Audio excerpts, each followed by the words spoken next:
안녕하십니까. 북쪽 영화를 통한 북발 알기를 앞으로 진행해 나갈 유영호입니다.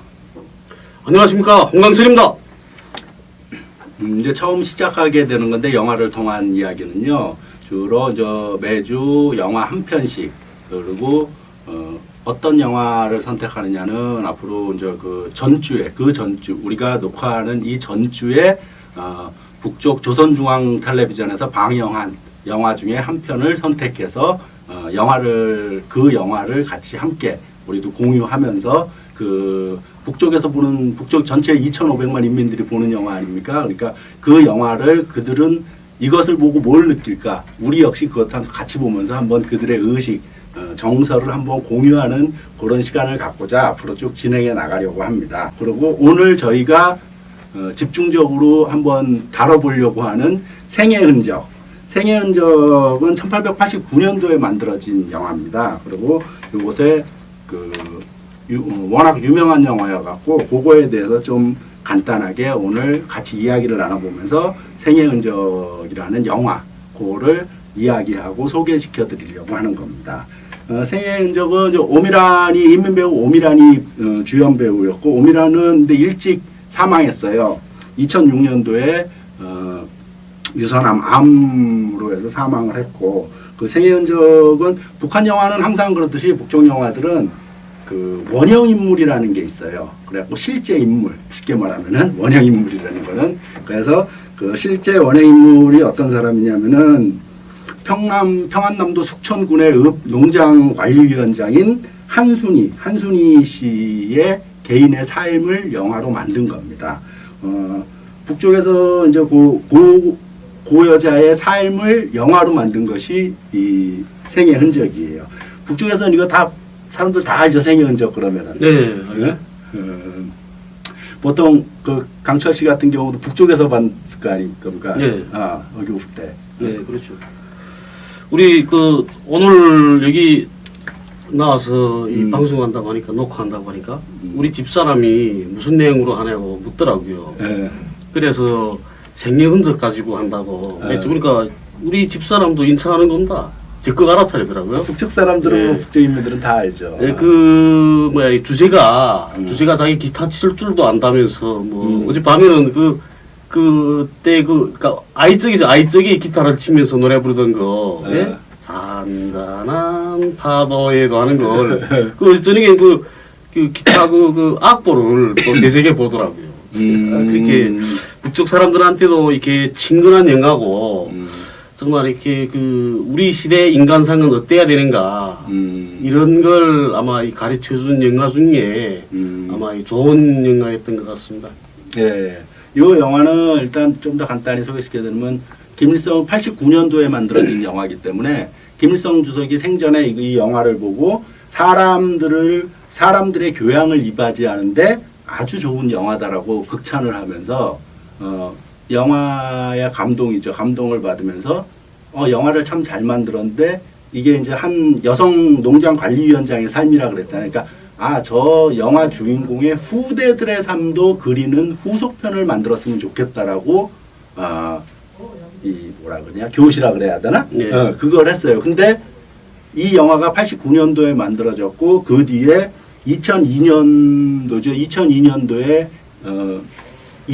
이어가는 참된사인가 네. 그런 후속편도 만들어진 거예요. 그러니까 결국 김일성 주석이 죽고 나서 유운이 돼버린 거죠. 그래서 이 영화가 만들어지고 13년 뒤에 이어가는 참된삼이라는 그러니까 원형 인물이 있지 않습니까? 그 농장관리위원장의 그 딸의 삶을 실제 요것도 원형이 있는 거예요. 실제 지금 농장관리위원장을 하고 있는 여성 그 여자를 원형으로 해서 영화를 만들었더라고요. 예.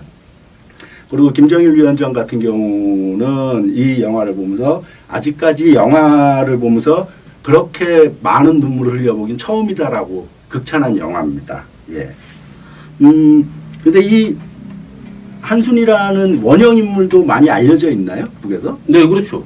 네, 숙천군에 이름난 관련자가 아닙니다. 이 영화 속에서 보면은 십몇 년 동안이지 그 남편 묘에도 안 가잖아요. 자기가 네. 쉽게 말하면 남편의 뜻을 잊기 전에는 네. 그러는데 그건 좀 좀 과장된 것 같아요. 아니, 내가 볼 때. 그- 영화 속에서. 북쪽 인간은 이런 겁니다. 이렇게 실존 인물이 있는 거죠. 실존 인물이 있고 그렇게 하고 그다음에 이렇게 그 아무래도 그 예술 영화니까 예. 예술 영화는 이 실존 인물은 있는데 그게 이렇게 예술적인 그런 부분들을 이렇게 가미시켜서 더 그러니까 흥미도 있어야 되지만 그 사상 예술적으로 이렇게 또 그 영화를 이렇게 만들어야 되니까 그런 내용들도 있죠. 그러니까 사실과 조금 다르긴 하지만 네? 이런 내용들. 그런데 상당 부분 내용은 비슷하더라고요. 그러면은 이 영화 속에서 보면은 이 서진주라는 여주인공이 남편이 그 해상 전투에서 사망한 거 아니에요. 네. 해상 전투 싸우다 전사. 전사를 하고 해서 남편이 영웅이 된 거고. 네. 그리고 어쨌든 이 여자도 주인공도 이제 농장 일꾼으로 영웅이 되는 건데 네.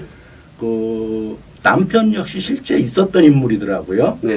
한순희 씨 남편이 라게남 씨라고 그 사람이 실제로 공화국 영웅이더라고요. 네. 그러니까 거의 영화만 볼 때는 야 저게 영화니까 저렇게 이렇게 극적이라 그래야 되나 참 대단하게 그렸지 싶은데 실제 그런 인물들이 있다는 거 보고 참 놀랐어요. 예.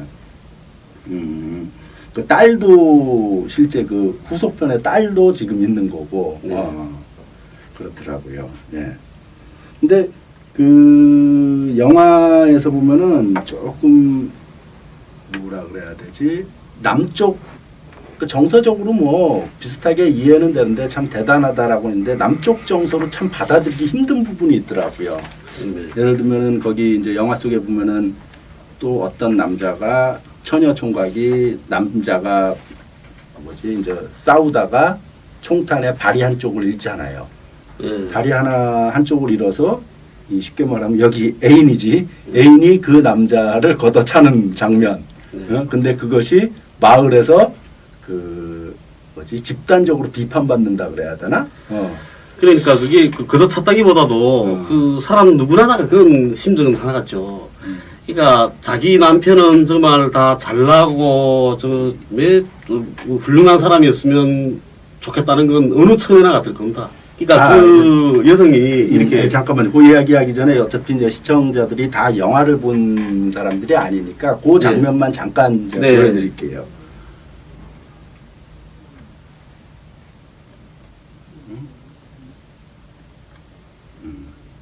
오지 못하고 저 하늘에 있는 자기네 누이네 집으로 갔답니다.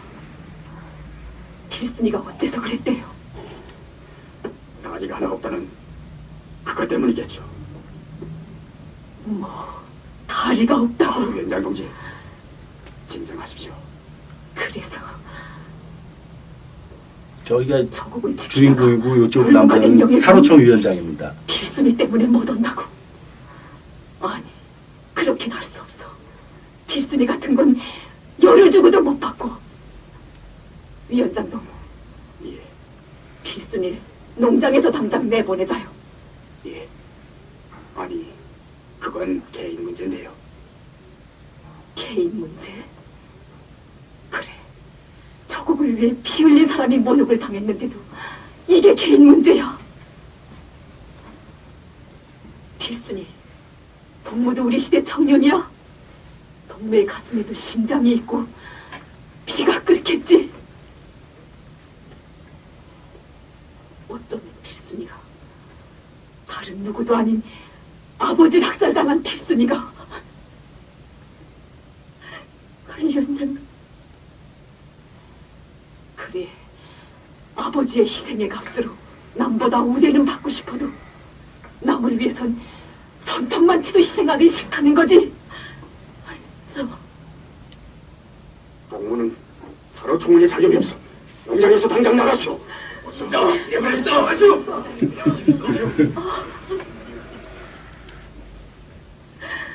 위원장 동지, 우린 길람이라는 그 용의 군인을 데려와야겠어. 그러니 동무가 있을 자리가 있어. 위원장,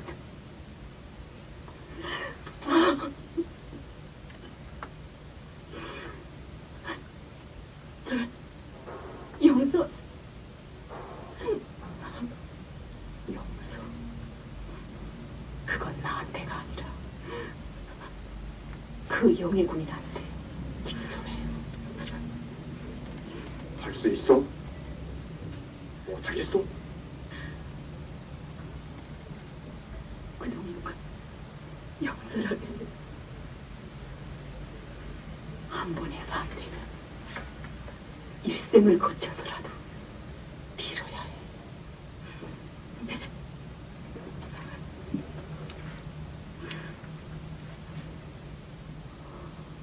다리가 없어 그랬다.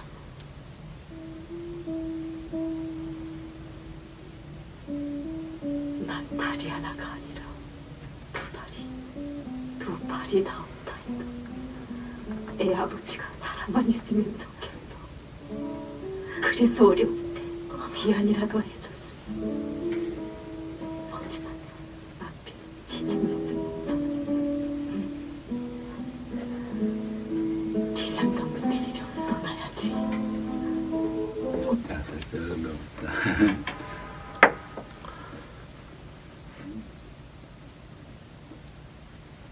예, 요 장면만 잠깐 보지만, 요 장면이, 그 아니에요. 그, 남자친구가 다리를 잃어갖고 싸우다가, 애인이 변심이라 그래야 하나? 그거를 이제 비판하고 그러는데, 영화 속에서도 그러잖아요. 이 개인, 사로총 위원장은, 그건 개인 문제인데요. 이러면서 이제 하는데,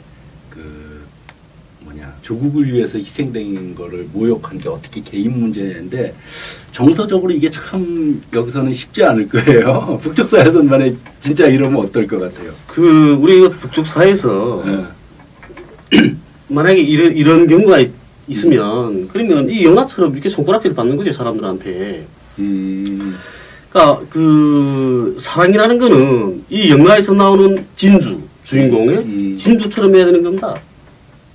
사랑은 그러지 않습니까? 이제 진주는 두 다리 두 팔이 다 없어도 사람만 있었으면 좋겠다고. 남편이 희생됐으니까. 네, 그렇죠. 그렇게 사랑은 원래 그렇게 해야 되는 거죠. 말은 모르는데 그게 쉽지 않죠. 사랑은 원래 그렇게 해야 되는 겁니다. 그 영화에서도 이제 나오는 것처럼 그러죠. 이렇게 예? 그 필순이 그 아버지는 그 피살되지 않았습니까? 북에서는 피살자 가족이라 하거든요. 피살자 가족에 대해서 이렇게 그 많은 대우도 해주고 국가에서 이렇게 돌봐주는 겁니다. 예? 그런데 그 필순이가 국가의 그 배려를 받으면서 국가에서 아버지가 돌아가셨기 때문에 그러면 자랐던 거죠. 그런데 이 주인공이 말하지 않습니까 이제? 그러니까 아버지 희생의 값으로 남보다 우대는 받고 싶으면서 예? 다른 사람이 아픔을 너는 왜 모르냐 이거죠. 근데 그런 게 바로 이 북쪽 사회는 그런 그 사회적 문화가 이미 자리 잡고 있습니다. 그러니까 손가락질 받는 겁니다. 그리고 또 이렇게 실례 들어서 말하게 되면 이게 만약에 북쪽 사회도 사람이 사는 사회니까 이게 살아가는 과정에 뭐 횡령도 하고 뭐 나라에서 하지 말라는 그 유법적인 일도 하고 그래서 뭐 사법 처리 받아서 노동계약소 가는 경우도 있죠. 근데 그런 경우에 만약에 남편이 그래서 노동계약소를 갔는데 그 아내가 이혼한다 남편하고 그렇게 하면 그 마을에서 손가락질 받는 겁니다. 아, 잘못한 사람과 이혼해도? 네. 그 남편이 왜 위법적인 일을 했습니까? 위법적인 일을 해서 어쨌든 가정이 잘 살자고, 네? 내 새끼들 남보다 더 잘 먹이고 더 잘 내셔서 위법적인 일을 했던 거 아닙니까? 네? 그런데 그러면 니 좋을 때는 살고 나쁘니까 또 남편 차버리나 이렇게 되는 거죠. 반대로 여자가 만약 그렇게 갔는데 남편이 이렇게 이혼했다면 그럼 남편은 그 사람도 욕하는 겁니다. 저건 쓰지 못할 새끼라고 이렇게 욕하는 거죠. 아니 새끼라고 했죠 저분들. 우리 친구 중에도 우리 그 친구 그 어머니가 좀 이렇게 좀 나가는 분이었거든요. 우리 고향에 그 칠공주패라고 있습니다. 우리 고향에 좀 이렇게 그때 한 80년대죠. 우리 아이 쪽이니까 그때 이렇게 남자 여자 7씩 해서 이렇게 대표적인 그런 노름했죠. 그러다가 그 친구 엄마도 3년 노동교화 갔다 왔습니다. 그 사회적 물랑식에서 분위기를. 그래가지고 갔다 왔는데 그 아버지는 군관이었습니다. 군관이었죠, 아버지는. 그런데 그 아버지 이혼 안 했습니다. 기다렸죠. 예, 그 아내 갔다 온 다음에 그다음에 아내하고 그래 같이 살았습니다. 지금도 살고 있고. 아니, 좀 딴 얘기긴 한데 이혼 잘했다 하는 경우는 없어요 거긴? 어? 글쎄 잘했다 하는 경우들도 있죠. 그러니까 그러니까 두 부부간 중에서 누가 정말 고치지 못할 이런 결함 범했다. 예? 그런 경우에서 옆에 사람들도 다 알지 않습니까? 아, 저는 참 아깝다. 왜 저런 남자하고 사나? 예? 또 저런 여자하고 사나? 예? 이런 경우에는 또 그 극단적인 경우에 가면 이렇게 이혼하는 거죠. 그렇게 하긴 하는데 그런 경우에 사람들이 이혼 잘했다 하죠. 근데 뭐 그 외에 정말 이제처럼 이렇게 그 일반적인 일들에서도 그렇거니와 이렇게 더군다나 조국보위 초소에 섰다가 이렇게 그 뭐 신체의 어느 한 부분을 못 쓰게 됐다고 해서 예? 그랬다고 해서 그 사람을 배반하고 이렇게 되면 이건 인륜적으로 윤리적으로도 이거는 용서가 안 되는 겁니다. 북쪽에서는. 그래도 뭐 잘 뭐라 그래야 되나 잘 안 받아들인다 그러나 그러니까 영화에선 저렇게 계몽을 하는 거 아니에요. 저렇게 버리면 안 된다고. 글쎄, 예, 그런 것도 있겠죠. 영화라는 것 자체가 원래 이렇게 그 교양하자는 거 아닙니까? 그래도 내 고향 처녀에서도 보면은 예. 첫 애인이 배반을 하고 네, 딴 그렇죠. 여자가 결혼하잖아요. 네. 아, 그런 일들은 많고. 원래 첫사랑은 성립 안 됩니다. 그래서 북쪽 영화는 보면 그런 거는 있더라고. 그러니까 이혼하는 거는 한 번도 본 적이 없어요. 영화 속에서. 저는 이렇게 이혼하는 게 이렇게 교양적 가치가 없는 거죠. 그러니까 현실적으로는 이혼이 있더라도 네. 영화 속에서는 교양적 가치가 없으니까 방영을 안 그런 하는 겁니다. 거고. 네. 그러니까 헤어져 있는 경우는 많이 있어요. 네. 서로 성격 차이나 뭐 싸워갖고 근데 그렇죠. 결국은 다시 붙어 살게 만드는 교양 전부 영화는 그렇더라고. 그건 교양적 의미를 두니까 그렇게 하는 거고요. 네. 북쪽도 뭐 이혼도 많이 하고 그렇게 하죠. 그러니까 저만 해도 뭐 3번씩 장가 가지 않았어요. 예. 그게 다 사람이 사는 사회니까. 예. 그래서 뭐 사람이 사는 사회에서 일어나는 모든 일이 다 일어납니다. 북에서도. 그리고 뭐 영화에 대해서 또 뭐 강철 씨는 개인적으로 저는 좀 전에 보여드린 이 장면이 참, 야, 여기 정서는 옳다는 게 아니라 어쨌든 여기는 워낙 개인주의 사회이고 이러다 보니까 저런 식의 영화를 만들 수는 없거든요. 여기서는 영화 스토리를. 그런 게 참 인상적이었어요. 저는 뭐 이 영화 보면서 이렇게 많이 이렇게 이 울음이라 해야 되나? 어쨌든 감정이 이렇게 격해지는 부분들이 많았죠. 저도 많이 네. 울었어요. 눈물이 나더라고요. 네. 예. 그런 경우도 있죠. 이게 그리고 또 이게 우리 남한 사회와 또 대비해 볼 수 있는 그런 장면들도 있거든요. 어떤 장면이 나면 남편이 지금 밤에 예? 갑자기 비상소식명령이 떨어져 가지고 밤에 나간다. 네. 나가면서 그러거든요. 그 아내 보고 여기는 분계선이요. 예? 그러니까 주의해야 돼요 하고 그 말하고 나가는 겁니다. 그 예전에는 이 38선 지역에 사는 그런 주민들 있지 않습니까? 주민들 그리고 그다음에 이 군인 가족들 이런 집들은 부대하고 연결된 그런 신호종이 다 있어서 벨이 집에서 무슨 일이 생기면 벨 누르는 겁니다. 그러면 부대에서 그 집으로 군인들이 달려온 거죠. 그렇게 돼 있어요? 네, 그렇게 돼 있었습니다. 지금은 모르겠는데 예전엔 그렇게 돼 있었거든요. 그 정도로 긴장해 살았죠. 근데 우리 북쪽만 그런 게 아니고 남쪽도 그렇지 않습니까? 38선 지역에 사는 그 남쪽 주민들도 늘 이런 전쟁의 공포 속에 살았거든요. 글쎄요, 내가 그거 안 살아봐서 잘 모르겠는데. 그래요? 아니, 조금 달라요. 여기는 어떤 게 다르냐면, 물리적으로, 군사 분계선이 있잖아요. 네. 군사 분계선이 있고, 2km 남북으로 비무장지대가 있고, 그 북쪽은, 예를 들면 북방한계선이죠. 네. 북방한계선 철책 너머에 바로 일반 인민들이 살잖아요. 네. 여기는 못 살아요. 아, 그래? 여기는, 민통선이라는 또 선이 하나 더 있어요. 그래서 지금은 그것도 많이 줄었어요. 처음 민통선을 했을 때 미팔군 장군이 민통선이라는 걸 만들었는데 54년도인가? 어쨌든 전쟁 끝나고 바로 만드는 건데 처음에는 남방 한계선으로부터 40km 이내에 민통선을 둘 수 있다라고 돼 있어요. 40km 이내 꼭 40km까지 두는 게 아니고, 근데 어쨌든 지금은 20km 이내예요. 그러니까 20km 이내니까 최대 20km까지 맞을 거야 아마. 그러니까 여기까지는 민간인이 살질 못해요. 민통선이. 그래도 선거 때 보게 되면 저 이측현의 철원 뭐 이측현의 그 38선 지역 그쪽은 많이 그 안보 이슈에 많이 민감하다고 제가 들었거든요. 최근 들어서 이제 조금씩 남북 관계 좋아지면서 이제 조금씩 좀 들어가서 하는 거고, 여전히 민통선이라는 거는 존재합니다.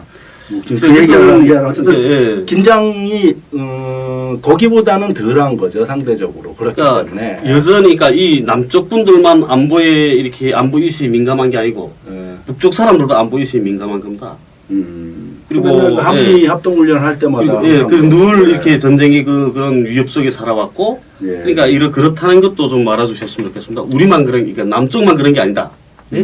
그러고 또 이런 장면이 있습니다. 그 열차에서 정말 이 주인공 그 남자, 예? 진주의 그 남편 되는 분이죠. 네. 그분이 부대에서 이렇게 결혼하고 오라는 보름 동안에 그런 명령을 받고 오는 장면. 네? 나도 그 이해가 안 되더라고. 휴가를 보내면서 예. 그 부대원들을 군관들을 휴가를 보내면서 보름 동안 결혼해갖고 색시를 데려와라라고. 그러니까 우리 그런 부대들 많습니다. 그러니까 부대 우리 이제 그 군관학교 졸업하고 부대에 이제 배치돼 가지 않습니까? 네. 그러면 그 휴가 보름 주거든요. 학교 졸업 휴가 보름 주는데 그동안에 결혼 못 하죠. 그리고 또 부대에 들어가 생활하기 시작하면 언제 연애할 짬도 없습니다. 그러니까 여자를 만나기 힘든 거죠. 더군다나 뭐 분계선지대 같은 경우에는 만날 수 있는 여성이 제한되어 있는 겁니다. 거기는 그 마을이 자그마한 마을들인데 그게 뭐 몇 명이나 있겠습니까? 그러니까 그런 경우들이 많죠. 그래서 부대에서 장가를 보내야 되니까 그래야 뭐 마음이 안착돼서 그 부대 생활을 더 잘할 거 아닙니까? 그래서 이렇게 부대장이 명령 주는 겁니다. 가서 이번에 휴가 보름 주겠으니까 가서 결혼하고 오시오 하고 이게 시간 주는 거죠. 또 그런 일만 있는 거 아니고 또 우리 같은 경우에는 저 같은 경우에 우리 그 막내 동생이 고등중학교 졸업하고 고난행군 시기입니다. 그때 계속 이렇게 도강했죠. 우리 중국에 친척들이 많았으니까 외가 쪽으로. 그러니까 계속 도강하고 일했던 겁니다. 근데 그게 걔가 잡혀 나오기도 했었거든요. 그게 우리 부대에 통보되지 않습니까? 그게 부대에 통보되면 저희 아는 거죠. 그리고 어머니도 또 어머니 같은 경우에는 이렇게 아버지 돌아가셨거든요. 고난행군 때. 그랬으니까 어머니는 나한테 걱정이 될까봐 그런 이야기를 절대로 하지 않죠. 내가 걱정할까봐. 그래서 우리 부대에 이렇게 통보 왔는데 우리 부대에서 아무리 생각해봐야 안 되겠는 겁니다. 대대장이. 그래서 우리 중대 부중대장이 우리 고향 같은 친구였거든요. 그 부중대장을 우리 집으로 보냈습니다. 대원들 붙여서 어머니하고 동생 데리고 오라고 부대로. 나도 모르는 사이에 지금 일이 진행된 거죠.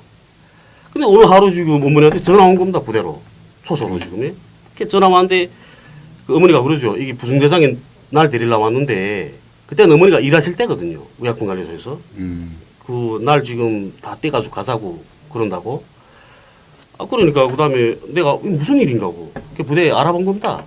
그러니까 동무 동생이 자꾸 이렇게 유법적인 일도 하고 이런다는데 동무한테 지장이 될까봐 우리 저리 부대에 데려다가 부대에서 이렇게 일 시키자고 이러는 겁니다. 노동자로 받아서. 그래요. 그럼 어머니 보고 오시라 했죠 제가. 근데 우리 어머니가 내 일하고 있는데 지금 벌써 아들한테가 매달려 살겠냐고. 그러니까 우리 어머니가 반대해서 이루 앉은 겁니다. 근데 이 영화에서 그런 장면도 있지 않습니까? 진주가 남편이 그 뜻을 이어서 농사 짓겠다고 지금 갔죠. 예? 숙청군으로 간 겁니다. 갔는데 책임 비서가 군당 지도원으로 일하라 그러죠. 그러잖아요. 예, 그리고 군당 지도원이 싫으면 사직관 책임자를 하라고 그러거든요. 그런 것처럼 해당 지역에 있는 그런 당위원회들에서는 또 그런 유가족들을 돌봐주거든요. 그러더라고요. 네. 그러니까. 그러니까 남한하고는 그런 체제가 많이 다르죠. 체계가. 남쪽도 그러나요? 여기는 그러진 않죠. 예, 그러지 않죠. 근데 북쪽은 이렇게 뭐 전사자 가족 이래서 그다음에 영예군인 가족 이런 분들은 사회적으로 이렇게 대우해주고 그다음에 이 기관기업소에서 여기로 말하면 공무원이 되는 겁니다. 이제 사석관 책임자나 사석관이랑 여기로 남한으로 말하면 기념관 뭐 이런. 네, 그렇죠. 그런 거고. 예, 그런데 뭐 책임자, 관장, 예?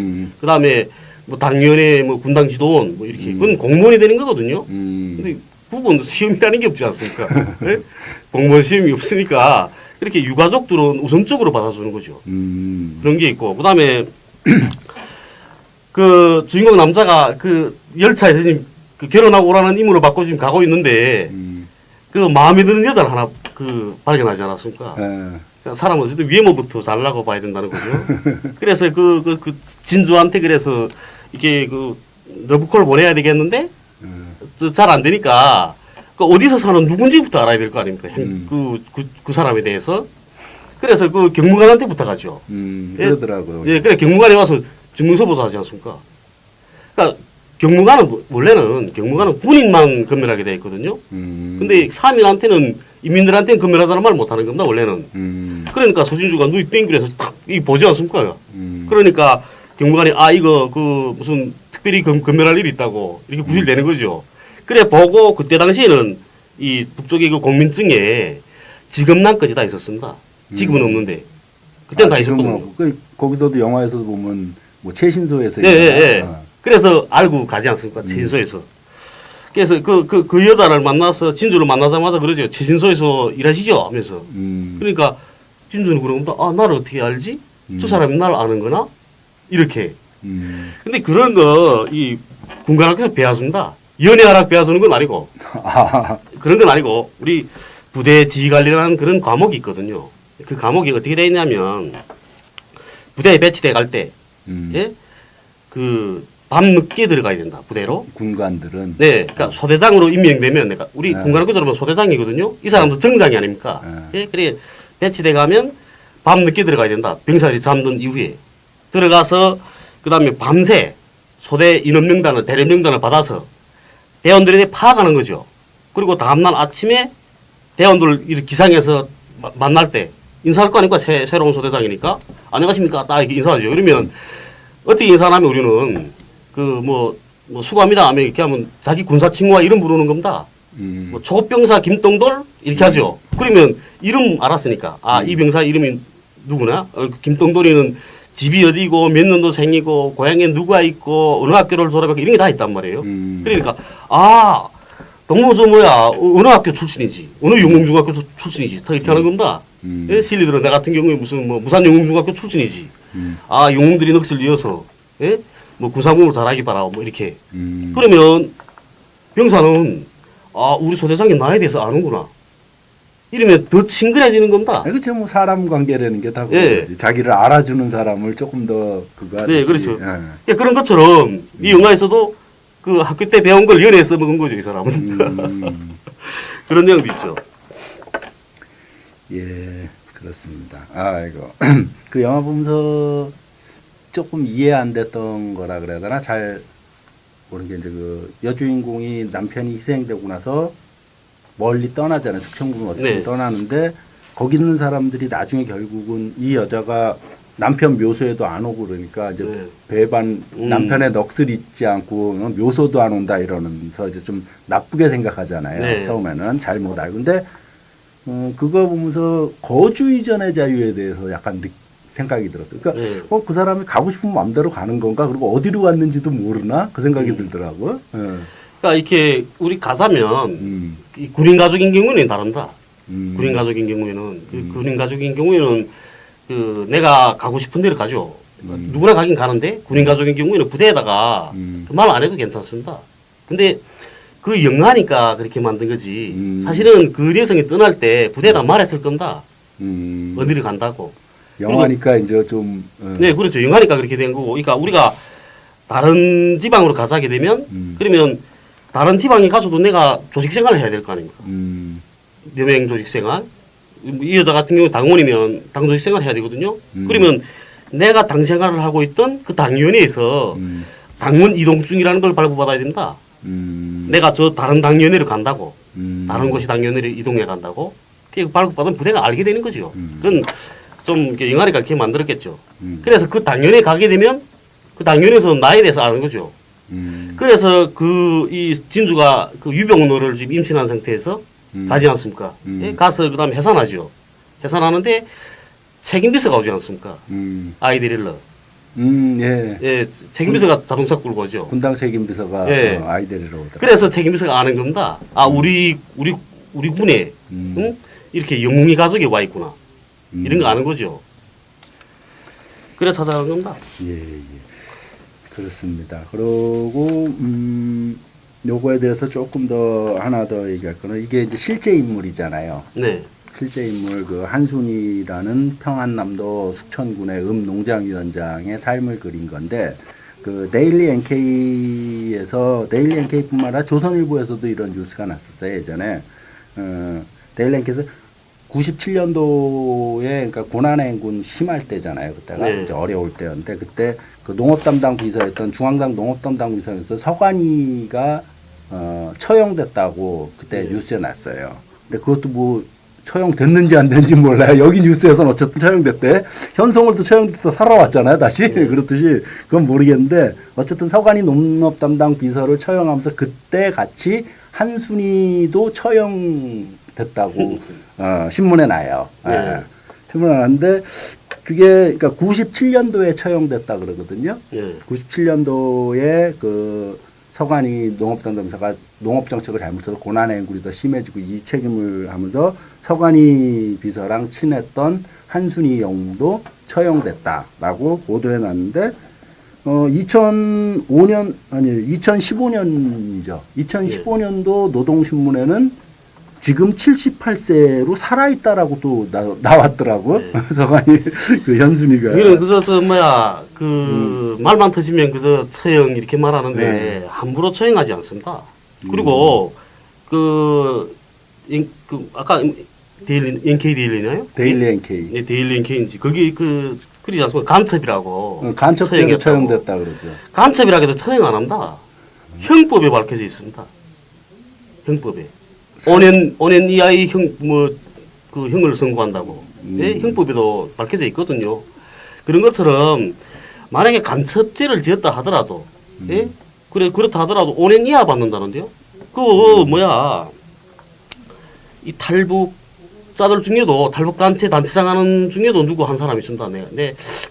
누구든지 이름이 잘 생각 안 나는데 북에서 간첩죄로 3년 6개월인가? 그렇게 살고 탈북한 사람도 있거든요. 그래요? 아, 탈북단체장은 아니네. 그 장 변호사님한테 의뢰한 사람이네. 그 사람인 것 같습니다. 그렇게 간첩죄라고 해도 처형하지 않거든요. 간첩죄 그렇게 큰 죄 아닙니다. 아, 그럼 뭐가 더 큰 죄? 그 장성택 처형했잖아. 그거는 마약 생산독 유포. 그다음에 어쨌든 그런 반국가 범죄들 저질렀잖아요. 그리고 더군다나 장성택 같은 경우에는 이렇게 마약 이런 생산 유포가 제일 엄한 처벌이거든요. 그보다 더 엄한 거는 인신매매. 인신매매 중에서도 아동 인신매매. 그거는 더 처벌합니다. 인신매매 하는 경우 같은 그런 경우에는 사람 한 명당 5년이라던데. 사람 한 명당. 그러니까 내가 사람 한 명 넘기지 않았습니까? 넘기고 돈 받았으면 인신매매거든요. 돈 안 받았으면 그건 길 안 냅니다. 그래서 법이 그렇게 되어 있거든요. 국경법이라는 새로 나왔습니다. 그래 그 법이 그렇게 되어 있는데 사람 한 명 넘기면 5년인 거죠. 3명 넘겼으면 그러면 3명 넘기고 돈 받았으면 그렇게 하면 15년 먹는 겁니다. 그런 이게 가명이었거든요. 근데 이 간첩죄 같은 경우는 안 그렇습니다. 아니 어쨌든 데일리 NK랑 그 조선일보든 어떤 몇몇 신문사에서는 그 서관이 그 간첩죄로 네. 처형될 때 한순이도 같이 처형됐다. 그랬는데 2015년도 여전히 한순이 칭찬하는 글이 나와요. 이 생애흔적 영화에 대해서 쭉 얘기하면서 네. 이 한순이 그 영웅관리위원장의 모형을 만든 것이고 이 영화가 그리고 당시 2015년도에 78세로 2015년도 그러니까 2005년까지 그 숙천군에서 농장 네. 관리위원장을 했던 2005년까지인데 아까 데일리 NK에서는 97년도에 처형됐다 그랬거든. 그러니까 자꾸 저 북쪽이 부활의 왕국이 되는 거죠. 그래도 안 해. 물론 그 데일리 NK 그 신문 자체가 북을 워낙 악마화해 버리는 그거다 보니까 뿐만 아니라 이 영화는 그 영화문학이든 북에서는 시나리오 작가를 영화문학이라 그래요. 영화문학가라 그러는데 그 영화문학 시나리오 작가죠. 여기도 따지면 시나리오가 이춘구도 그때 숙청이 됐다. 이춘구가 이 영화 쓴 작가죠. 작가죠. 이춘구 작가가 쓴 영화들이 잘 만든 영화들이 상당히 많아요. 이춘구가 썼다 하면 쉽게 말하면 히트작이에요. 김일성상 기관이 아니고. 상당히 히트작이고 또 그 데일리 NK에서 보면 이춘구가 쓴 심장에 남는 사람들이 그 북의 그 영화 창작 원칙에 어긋나는 삼각관계를 그린 거다. 그래서 그걸로 이춘구가 숙청됐다고 나와요. 그 심장에 남는 사람 그 영화 만들어줬는데 뭘. 그러니까 그리고 거기서는 그래서 결국 심장에 남는 사람 미완성이 됐다고 나와요. 영화가 여전히 만들어져 있는 거보다. 그리고 매년 그 TV 방송을 통해서 인민들에게 상영을 해요. 그 영화는 한 해 거의 한 해도 안 빠지고 상영을 해요. 저도 이렇게 그 이 남쪽에 와서 그런 그 보수 언론이라 그래야 되나 뭐 보수가 아니지, 글쎄 보수가 아니죠. 거짓이지 거짓. 그러니까 뭐 수구 어쨌든 뭐 자꾸 지들이 보수를 하니까 한번 후에는 보수와 진보 그리고 뭐 중도에 대한 이런 그 한번 쭉 논리 한번 펼쳐야 되겠는데 지금 시간상 그렇고 어쨌든 그런 언론들에서 북에 대한 이런 잘못된 그 왜곡된 선전들을 하고 있지 않습니까? 근데 그걸 저는 믿지 않거든요. 그런데 요즘 날도 근데 자연히 이렇게 빠져드는 겁니다. 그러니까 내 원래 기억이 이렇게 바뀌어지는 거죠. 심장에 남는 사람 이 영화도 미완성으로 남았다 이렇게 말하니까 나도 처음에는 그랬나? 이렇게 생각되는 겁니다. 그러면 그 영화는 뭐지? 이런 생각이. 심장에 남는 사람들은 그 노래가 유명하죠. 남쪽에서도 그러니까 북쪽 노래 중에 남쪽에 제일 많이 알려진 거는 반갑습니다고 당연히 반갑습니다랑 요번에 그 다시 만나요인가 그 노래 헤어질 때 부르는 노래 처음 만났을 때 부르는 노래 두 노래가 이제 남북 예술공연단들이 왔다 갔다 하면 많이 알려지고 그 다음으로 가장 알려진 노래가 심장에 남는 사람들이에요. 이건 바이브라는 우리나라 가수라 그래야 되나? 그 바이브인가 뭐 그럴 거야. 뭐 그 우리나라 가수가 이 심장에 남는 사람들 노래도 음반 취입했어요. 그리고 우리나라 이 남쪽에 노래방에 가도 심장에 남는 사람들은 나와요. 이거는 정식으로 북쪽에다가 돈을 주고 이 노래를 사왔어요. 저작권을. 그래갖고 심장에 남는 사람들 있어요. 그리고 그 사랑의 불시착 좀 봤어요? 좀 봤죠. 조금. 사랑의 불시착 보면 그 셀인가 그 여주인공이 손예진이 거기서 북쪽에서 삼숙이라 그러잖아.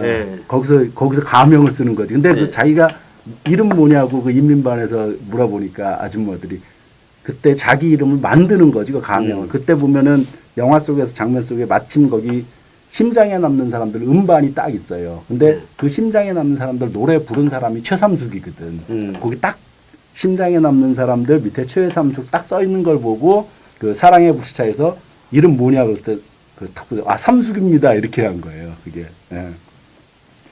어쨌든 참 그 심장에 남는 사람들이 미완성이라고 데일리 NK에서는 그 이춘구 얘기하면서 이 생애 흔적 그 작가인 그렇습니다. 그리고 그 최삼숙이 유명한 인민배우인 건 다 아시죠? 당연히 나보다 더 잘 아실 거고 그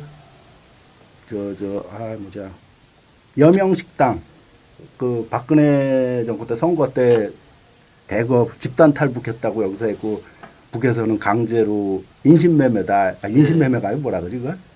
그 납치다 그러는 그 유경식당 여종업원들 그 12명 중에 한 명이 그 최삼숙의 딸이에요. 참 안타까워요. 그렇습니다. 또 뭐 생애 흔적에 대해서 좀 더 뭐 하고 싶은 말씀 있으세요? 이렇게 그 영화에서 그 아들이 그 만경대 혁명관을 떠나지 않습니까? 그러니까 요만큼 어린 애한테 그 영웅칭호를 수여하죠. 아버지 영웅칭호를 아들한테 수여하지 않습니까? 아 그랬나? 예, 그 장면이 있습니다. 아들한테 수여하거든요. 애들한테. 그렇게 그게 그리고 그 영화 전 과정을 흐르는 거 이 영화에서 기본이 말하자는 내용이 뭐냐 영웅의 넋을 이해한다 이거거든요. 부인이나 뭐 다 예, 아들도 예. 자식들도 대를 이어서 영웅의 넋을 이해한다 이거죠. 그래 아들한테 다 그 영웅칭호 메달을 달아주는 겁니다.